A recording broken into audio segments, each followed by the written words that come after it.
ప్రభుత్వం అన్ని కులాలకు న్యాయం చేయాలని రెడ్డి జాగృతి జిల్లా అధ్యక్షుడు దేవుడి నరసింహారెడ్డి డిమాండ్ చేశారు.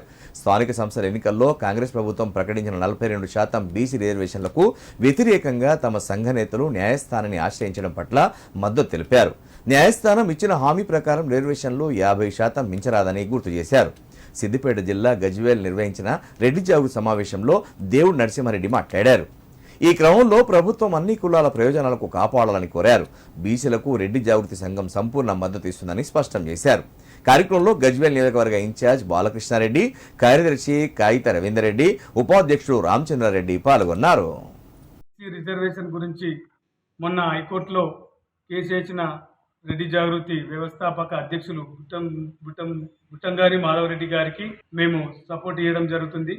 సిద్దిపేట జిల్లా రెడ్డి జాగృతి తరఫున కార్యవర్గం సపోర్ట్ చేయడం జరుగుతుంది. ఎందుకంటే ఆయన వేసింది గవర్నమెంట్కు మాకు జరుగుతున్న యుద్ధం. ఎందుకంటే గవర్నమెంటు మా జనరల్ మీద 50% దాటొద్దని సుప్రీంకోర్టు చెప్పినా జీవో ఇచ్చింది కాబట్టి కాంగ్రెస్ ప్రభుత్వం మీద మేము పోరాడి ప్రభుత్వం మీద వేసినాం. కొంతమంది బీసీ నాయకులు ఏమంటారంటే మా బీసీ నోట్లే మట్టి కొడుతుందని చెప్తున్నారు.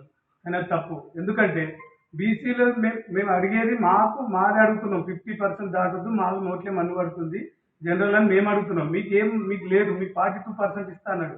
42% ఇయ్యంగా మేము వద్దంటలేము. కానీ మావి కూడా కొల్లగొడితే మేము ఊకోం కదా. దాని గురించి మేము కొట్లాడుతున్నాం. ప్లస్ 50% సుప్రీంకోర్టే కొట్టేసింది కేసు. 50% కంటే ఎక్కువ దాటితే అని వేరే రాష్ట్రాలలో కూడా కొట్టేసింది. దాని గురించి మేము కోర్టులో కేసు వేయడం జరిగింది. ఇప్పుడు కూడా చెప్తున్నాం, మీరు అనుకుంటారు రెడ్డిలు గొప్పలు అనుకుంటారు. వ్యాపారస్తులు కొద్దిగా ఒకరు ఇద్దరు ఉన్నంత మాత్రాన రెడ్డిలు గొప్పలు కాదు. చాలా మంది పేదలూరు, మీరు ఊర్లలో గ్రామాలలో చూస్తున్నారు, చాలా మంది పేదలూరు. వాళ్ళ పరిస్థితి కూడా చూడండి. హైదరాబాద్లలో వాచ్మెన్ చేసుకుంటే బతుకుతారు. కానీ ఏదో ఒక్కటి చూసి కొంతమంది పేర్లు చూసి మీద చూసి మీరు మాట్లాడుతున్నారు, అది తప్పు. మేము కూడా కొట్లాడుతున్నాం. బీసీ దాంట్లో కూడా 131 కులాలు దాదాపు ఉన్నాయి. ఆ 130 కులాలలో కూడా అగ్రంగా ఉన్న వాళ్ళే 5-6 కులాలు తప్ప రాజ్యాధికారం పొందుతలేరు. ఎందుకంటే వాళ్ళు కూడా ఏబీసీ వర్గీకరణ చేయాలని మేము కూడా సపోర్ట్ ఇస్తున్నాం. మేము కూడా మాట్లాడుతున్నాం. దయచేసి ఆలోచించండి బీసీ సోదరులారా.